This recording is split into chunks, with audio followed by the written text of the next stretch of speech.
Let me call on them 18 kargador. Tinawag nga pong 18 kargador ni Senador Rapi Tulfo itong tinagurian na 18 ex-Marines.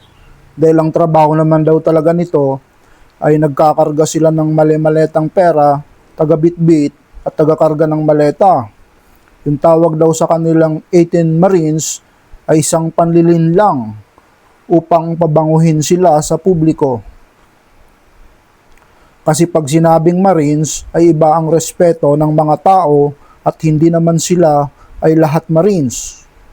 At kinontra din ni Senador Rapi Tulfo ang ilang naging pahayag nga nitong 18 bodyguards. Panoorin po natin yung kabuang pahayag ni Senador Rapi Tulfo. Thank you, Mr. Chair.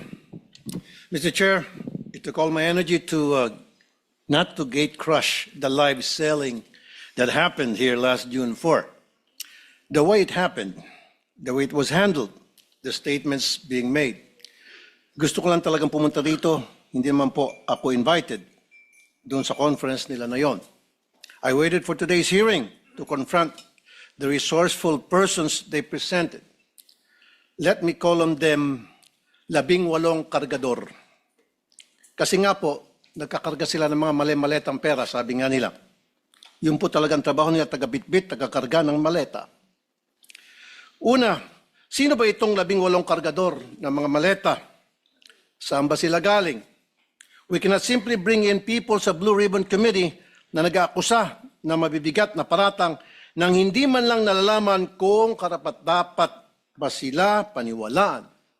Kasi simulang-simula pa lamang po na tinawag silang 18 Marines, may paglilin lang na agad. Yung bansag na 18 Marines sa isang paraan upang pabanguhin sila sa publiko. Matik po kasi yan. Pag sinabing Marines, iba po ang respeto ng mga tao. Pero hindi naman po silang lahat ay dating Marines.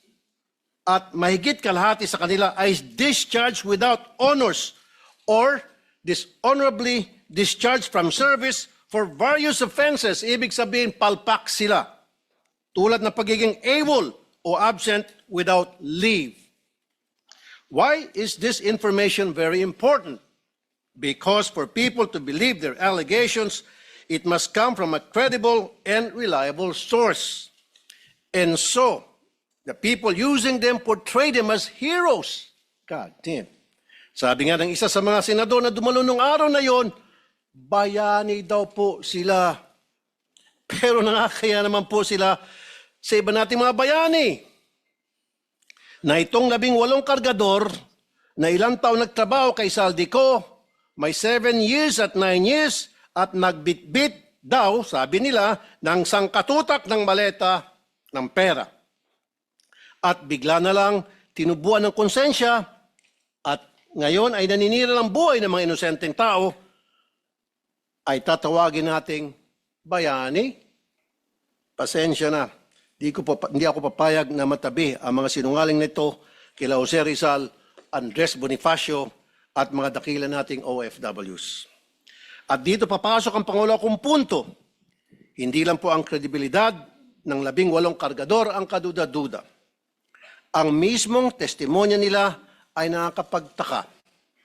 Lumabas na po ang ilan sa mga ito sa balita, pero pasadaan lang po natin. Let me show some video clips of the hearing. Video 1. Si Father Flavi ay hinatiran ko ng pera doon sa Mindanao Ab. Isang sobre yun, sir. Anong lugar po yun? Sa Mindanao Ab, sa mismong simbahan niya, sir. Sa may gilid ng kalsada. Bakit po kayo nagdala ng pera doon sa pare? Kasi, sir, hindi ko ano, sir, kung pang ano nila yun, sir, eh. Basta nagdala na kami ng pera, sir. Tapos doon sa 33... Maleta din ba dinala mo? Isang sobre, sir. Tapos doon, sir, sa 33 Clemente. Baka naman sulat lang pinadala Hindi, sa'yo, sir. sobre Pera, yun. sir. Kita ko mismo, sir, eh. Tapos sa 33 Clemente, sir, isang maleta. Kanino? Kay Father Flavi, binuhat ko papunta sa sakyan niya. Tapos yung suot niya, sir, itim na pangpare. Sagot naman ni Diocese of Cubao Bishop Elias Ayuban Jr. There is no church entrusted to the Society of the Divine Word on Mindanao Avenue or anywhere in its vicinity. Pangalawa, iPhone time travel. 2024 pa lang, wala pang iPhone 16e noong 2024. Pumutok yung flood control po 2024. Nakapagsalita na po dito si Master Sergeant Orly Gotisa. Ngayon, maraming nagliligaw sa amin. Na Ano po? nililigawan po kami na hindi na po kami magsalita. Yung lahat ng cellphone po namin, ibibigay po sa kanila. Sa anong dahilan? Papalitan po ng mga bago po, iPhone po. Ano bang klase yung mga cellphone nyo? Nokia? iPhone 16. So papalitan nila ng mas maganda. Yes, Your Honor. Alam ninyo yung dahilan kung ba't nila gagawin yon? Kasi nandun yung mga picture namin, Your Anong klase ng cellphone para ma-record? iPhone 16e, 128 GB. Nang i-check ng News 5 sa mismong website ng Apple, lumalabas na February 21, 2025 ang pre-order na naturang model na sinasabi ng Bagman sa hearing. Pangatlo, pinili na impormasyon. Ano ang nangyari sa pagpapalabas ng katotohanan? Kung pinipili lang nila kung sino ang ilalabas. Malinaw ang detalye nila sa una nilang affidavit tungkol sa mga maletang dinala sa ilan naming kasamaan dito na may address pa.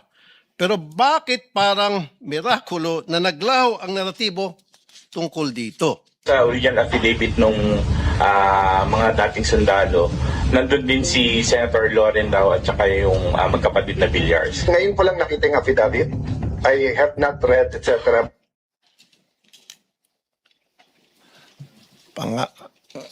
Pangapat, aking pinasilip ang lugar na yon sa Makati.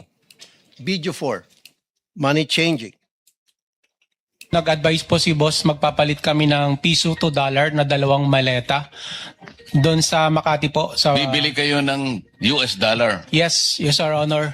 Dinala po namin ito sa Per Bank Makati, Salcedo Village po. Dalawang maleta worth of 50 to 60 M po ang laman. Aking pong pinasilip ang lugar na yun sa Makati at walang record ng money changer sa Pearl Bank Building. Dapat po makumpirma ito. At syempre, nandyan din po ang mga kadudadudang testimonya nila laban kay Senator Soto na pinabulaanan niya na dahil nga matagal ng patay ang sinasabi nilang si E.A. Mark or Executive Assistant Mark. At ang pagbawi nila ng aligasyon tungkol kay Representative Laila de Lima na noong mga panahon na yun ay hindi pa kongresista at nakakulong pa. At sabi ni Ombudsman Boying Rimulya, ang isang letrato ay delivery na nangyari nung panahon ni Speaker Lord Velasco pa. And so I come to my third point because it seems that some of the information from these 18 porters or cargador are fed. They have a hard time telling their story on their own. Kung papanoorin mo ang live selling nila nung Huwebes, hirap silang ikwento ang kanilang naratibo. The presiding officers of that conference were coaching and leading the resourceful persons. Pag medyo nagkakamali, siyempre, inaayos ng mga presiding officers ang testimonya. Minsan si Attorney Baligod na, hindi naman involved sa pagbitbit ng maleta, ay siyang tumitistigo tungkol sa nangyari. Wala naman siyang personal knowledge. Ika-4 na punto, nais ko pong humingi ng dispensa sa ating mga Senate media. Bilang broadcaster at kasapi ng media, masakit po tuwing nababansagan ng ilan sa atin na bayaran kasi nasisira po ang propesyon natin. Pero itong pagsisigawan na bayaran ng karamihan sa atin, dito sa lugar na tinawag nyo ng tahanan at buong puso nyong pinoprotektahan sa pamamagitan ng makatotohanang pagpapahayag, ay tatawagin kayong bayaran. Hindi po tama yon. This institution, time and time again, owes you its dignity because you keep the senators on their toes and make sure we stay true to the Filipino people. At kay Senator Cayetano, huwag po tayo masyadong demanding. Ano po? Ito magreklamo na wala ka sa front page Limited po ang front page space ng mga dyaryo. Kaya pili lang po talaga ang nalalagay dyan. Pero hindi ibig sabihin hindi na sila patas. Dahil kung titingnan mo naman online, all these news outlets reported his statement. It is in their online platform. Kung saan libo-libo ang nagbabasa. The front page is reserved for the biggest and latest news. Yun bang bagong kaganapan? Yun po kasing pagkapit sa kapangyarihan at hindi pagtanggap sa pagkatalo nyo, lumang balita na po. But nevertheless, it was reported upon. I-google nyo po yun. And my fifth point, we have to look into the allegation na nabayaran ng 5 milyon ang 18 kargador. I'm not saying it's true. Iharap po ng NBI itong witness nila na nagsabi noon. Pero ang masasabi ko lang, ginamit lang kayo ng mga malalaking tao para sa mga personal nilang interest sa politika. Kulang yung 5 milyon. Kunwari, inanalayan nila kayo. Pero pagharapin nyo na itong sangkatutak na kaso na isasampa sa inyo, nitong mga siniraan ninyo, tingnan nyo, unti-unti kayong iwan yan. Ngayon pa lang, narinig mo na sila na nagugas kamay sa mga paratang nyo. Dumidistansya sila sa inyo dahan-dahan. Kaya sa ating mga kababayan, mag-ingat po tayo sa paniwalaan or papaniwalaan. Remember, the devil can cite the scripture for his purpose. No more, no less. When Jesus went into the wilderness to pray, the devil tried to tempt him 3 times. But as he was failing to tempt Jesus, and as he was getting desperate, what did the devil do? He quoted the scriptures from the book of Psalms. Huwag po tayo magpapadala sa mga mabubulaklak na mga pananalita dahil lang siya ay nagbabasa ng Biblia. Huwag po tayo basta maniniwala dahil binansagang bayani o Marines ang 18 na kargador. Buksan po natin ang ating mga mata, tenga at utak. Huwag po tayo magpapadala sa mga live selling nila. Tingnan niyo po kung sino ang nagbebenta. Kasi kung mahistoryan ng pagbubudol at di tayo maingat, tayo na pong susunod na biktima nila. And before I end, I would like to remind my colleagues here in the Senate to please be very careful in calling out some people as bayani, putting them on a pedestal dahil hindi naman talaga totoo. Because that will be a reflection of you. Tatawagin mo ang mga taong umami naman na nag-deliver ng mga kickback kung sino-sino Poncio Pilato. So therefore, matatawag siya ng sindikato. So kung tatawagin mong bayani ang isang sindikato, sindikato ka rin. As simple as that. Maraming salamat, Mr. Chair.